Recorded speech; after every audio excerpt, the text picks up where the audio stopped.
Le sommeil.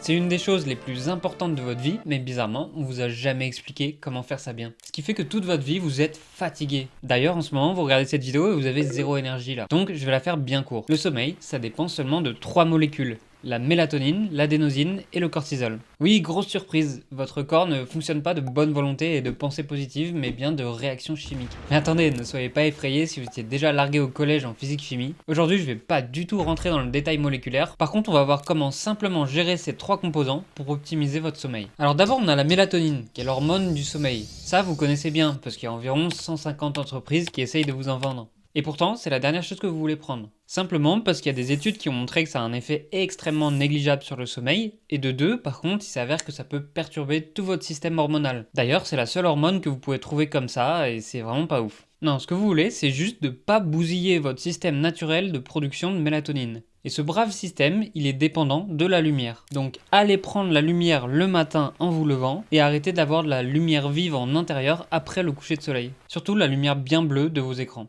Aussi, si vous pouvez, évitez la lumière qui vient du plafond, parce que votre corps identifie ça comme le soleil, ce gros malin. Donc c'est tout simple pour bien gérer votre mélatonine, c'est prenez la lumière le matin, évitez la lumière le soir. Ensuite, vous avez l'adénosine. Ça, personne vous en a jamais parlé. Peut-être parce que ça se vend pas, tiens. C'est une molécule qui s'accumule tout au long de la journée et qui est responsable de la fatigue. Et c'est très bien comme ça, parce qu'on veut être fatigué le soir pour aller se coucher et passer une bonne nuit. L'adénosine, elle dépend juste de votre activité physique. Donc parfois, si vous n'êtes pas fatigué le soir, c'est juste que vous avez rien foutu. Donc activez-vous un peu. Voilà, l'adénosine, c'est carré comme ça. Mais il y a un petit bémol, c'est que la caféine vient se foutre sur les récepteurs de l'adénosine. Donc forcément, si vous buvez du café en milieu d'après-midi ou le soir, vous n'allez pas ressentir la fatigue. Et oui, je sais, vous êtes moins sensible à la caféine que les autres. Comme d'hab, vous êtes vraiment différent des autres. Mais en fait, c'est prouvé, même si vous ne le ressentez pas directement dans votre corps, la caféine 6 à 8 heures avant l'heure du coucher, ça impacte négativement votre sommeil. Donc arrêtez d'essayer de justifier votre consommation frénétique de café et allez faire un peu de sport. Enfin, parlons peu, parlons cortisol, l'hormone du stress. Aucun problème avec le cortisol le matin, mais par contre si vous êtes stressé le soir, ça va déglinguer votre sommeil. D'abord vous aurez du mal à vous endormir, et ensuite quand vous vous réveillerez la nuit, ce qui en soi est tout à fait normal, vous allez cogiter et galérer à vous rendormir, ce qui là est plus problématique. Donc pour faire redescendre votre cortisol le soir, il faut éviter les activités trop stimulantes comme les jeux vidéo ou le travail. L'idéal c'est d'éteindre votre PC à 20h et de ne plus y toucher. Et puis pareil pour votre téléphone, même si je sais que vous n'allez pas le faire. Si vous checkez Twitter avant d'aller vous coucher, c'est pas un bon délire.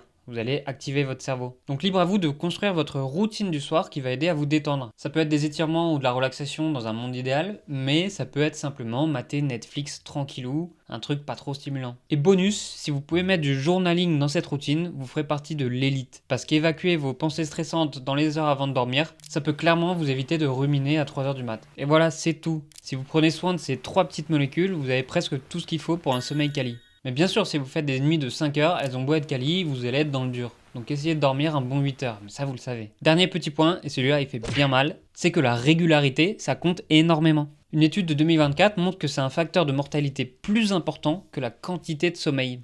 Donc oui, si vous voulez être en forme, la priorité c'est de vous coucher et vous lever à la même heure, même le jeudi soir après votre vieille after work, et même le dimanche quand vous avez envie de faire une grasse mat. Clairement je pourrais faire un guide de 3 heures sur le sommeil, mais bon, dans tous les cas vous n'allez pas l'appliquer. Donc autant que ça prenne 3 minutes, ça suffit pour que vous disiez « Ah, c'est pour ça que ma vie elle est nulle » et que vous continuez à aligner mauvaise nuit sur mauvaise nuit. Allez, c'est tout pour moi, passez une bonne nuit mes petits anges, et revenez voir cette vidéo demain pour que ça rentre bien dans votre crâne. Bien sûr, abonnez-vous et on se retrouve la semaine prochaine.